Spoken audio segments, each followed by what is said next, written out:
પાટણ ખાતે પટણી સમાજના સંત કહારનાથ ભગવાનની સમાધિએ ભવ્ય મેળો ભરાયો।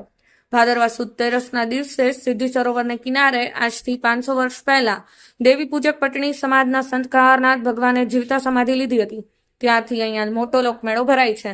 આ દિવસે સંત કહારનાથ ભગવાનની જાહેર માર્ગો પર શોભાયાત્રા નીકળે છે। રાત્રિ દરમિયાન મોટો ભવ્ય મેળો ભરાય છે। ભક્તજનો માટે મહાપ્રસાદનું આયોજન કરવામાં આવે છે। આ દિવસે ગુજરાતભરમાંથી પટની સમાજના લોકો બાધા આખરી પૂર્ણ કરે છે ને નેજા લઈને આવી સંતની સમાધિ શીશ ઝુકાવે છે। સાધુ સંતો દ્વારા સંત કહારનાથ ભગવાનનો પાઠ કરવામાં આવ્યો હતો। Ahmedabad new Patni sport club તરફથી પુલાવ અને શીરાનું મહાપ્રસાદ બનાવવામાં આવ્યો હતો। અમદાવાદ અમુદપુરા આર્યોદય મિલની ચાલી તરફથી પૂરી શાક અને બુંદી અને પુલાવનું મહાપ્રસાદ બનાવવામાં આવ્યો। સંત કહારનાથ દેવપૂજક સમાજમાં આરાધ્ય દેવ તરીકે પૂજાય છે તેમ પ્રકાશ પટણીએ જણાવ્યું હતું।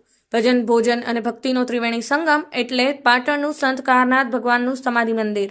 અમદાવાદ સોનલિયા બ્લોકના રહીશો દ્વારા પગપાળા સંઘ લઈને સંતની સમાધિએ શીશ ઝુકાવી ધન્યતા અનુભવી હતી। રાજ્યભરમાંથી આશરે 250થી વધારે નેજા લઈ શ્રદ્ધાળુઓ આવ્યા હતા।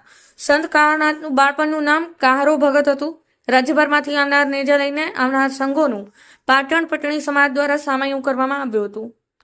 Nikhil Joshi, NV9 news, Patan. જય સંત કહારનાથ ભગવાનની જય, સદગુરુદેવની જય। હવે આજે ભાદરવી સુદ તેરસનો દિવસ છે 2024નો। આ મેળો અત્યારે લગભગ છેલ્લા 50 વર્ષથી આ મેળાના રૂપમાં થયું છે, પણ આ દાદાનું પ્રાગટ્ય એક સંત પ્રાગટ્ય થાય એને આજે ઓછામાં ઓછા 500 વર્ષથી આ જીવંત સમાધિ દાદાએ લીધેલી છે।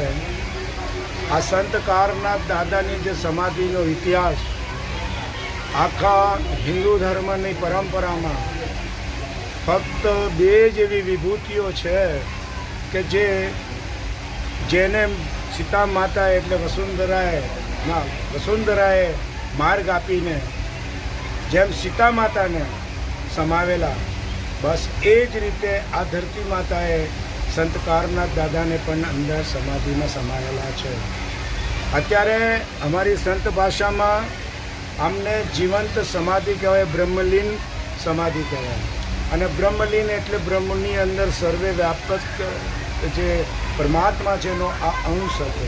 અને આ અંશની પરંપરાગત દર વર્ષે દેવી પૂજક સમાજના ટોટલ વ્યક્તિઓ આ સમાધિના સ્થળ ઉપર આવીને આ સમાધિની આગળ માથું ટેકવે છે, ફૂલોથી વધાવે છે અને એના નેજા રૂપી ધ્વજાઓ, ધર્મની ધજાઓ લઈ અને ફરકાવતા આનંદ ઉલ્લાસથી આ આધ્યાત્મિક પર્વને મનાવે છે। તમારું નામ શું છે? આ આધ્યાત્મિક પર્વમાં કંઈક ભક્ત લોકો એ ભોજન, પ્રસાદ અને મોટા મોટા કેમ્પો રાખી અને આ દૂર દૂરથી આવેલા ભક્ત મંડળોને એ ભોજન પણ આપે છે। અહીંયા હું લગભગ 2 વર્ષથી અહીંયા છું। આ 2 વર્ષની અંદર અહીંયા વંજર હાલતમાં હતું, પણ તે તો સમાજ જાણે છે ને જોયું છે ભક્તોને। હવે મારું નામ છે શંકર ભારતી મહારાજ। હું જૂના અખાડાનો મહંત છું। 4 મઢી મારી શ્રી પંચ દસનામ જૂના અખાડાનું સાધુ છું, 4 મઢીનો મન મુકુંદ માધીનો। અને છેલ્લા 2 વર્ષથી અહીંયા સેવા પૂજા કરું છું। મને દાદાની સેવા પૂજા કરવા માટે જ્યારે હું આવ્યો ત્યારે મેં 11 દિવસનું અનુષ્ઠાન કર્યું। ત્યાં જ મને દાદાનો પરચો મળ્યો, દાદાની મને પ્રેરણા મળી, દાદાનો ઊંટ મળ્યો, તાપ મળ્યો, ઘણું બધું કીધું કે કાંટાળો તાજ છે બેટા, તું બેસે તો ભલે। આજે ભાદરવા સુદ તેરસના દિવસે સિદ્ધિ સરોવરના કાંઠે સંત કહારનાથ બાપુએ જીવતા સમાધિ લીધેલ છે। અને આ દિવસે દેશભરમાંથી દેવી પૂજક સમાજના લોકો અહીંયા બાપાના દર્શન કરવા માટે આવે છે અને માનતાઓ રાખે છે અને એમની બાધાઓ પણ પૂર્ણ થાય છે। અને લોકો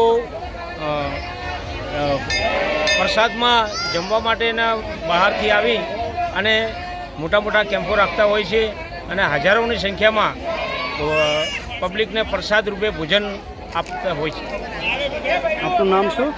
રમેશભાઈ જીણાભાઈ પટણી. કાળનાથ મહારાજનો અમે પ્રસાદ દર વર્ષે બનાવીએ છીએ અને લગભગ 45 વર્ષથી બનાવીએ કરીએ છીએ અને મહાપ્રસાદ લગભગ 700-800 કિલોનો મહાપ્રસાદ બનાવીએ છીએ અને 1000 કિલોના ચોખાઓ બનાવીએ છીએ અને પુલાવ તરીકે એને વાપરીએ કરીએ છીએ. અને છોકરાઓ ભાવિ ભક્તો ખૂબ અહીંયા ઉત્સાહથી ભાગ ભજવે છે અને 300થી 400 છોકરાઓ એના ઉત્સાહમાં અને આ પ્રસંગનો લાવો લે છે કરે છે અને દરેકની બાધાઓ અને માનતાઓ પાર પાડે છે બાપા ધણી અને જે માગે છે તે બાપા ધણી એમને આપે છે કરે છે અને સૌને સુખ શાંતિ અને સંપત્તિ આપે છે કરે છે અને એમનું નામ હર હંમેશા લેતા રહીએ કરીએ છીએ. આખો પૂરો સમાજ અને બહારના સમાજના લોકો બી ઘણા ખરા પ્રસંગોમાં અવર જવર કરે છે અને એમની બી મનોકામનાઓ પૂરી થાય છે કરે છે. પટણી સમાજ પૂરતા જ નથી, દરેક સમાજ અને ભારત દેશના દરેક લોકો આ કાળનાથ મહાત્માને પૂજે છે કરે છે અને તેની આસ્થાનો લાવો લે છે કરે છે. આપનું નામ શું છે? મારું નામ પૂનમભાઈ રામજીભાઈ પટણી છે. ભારત માતા કી જય!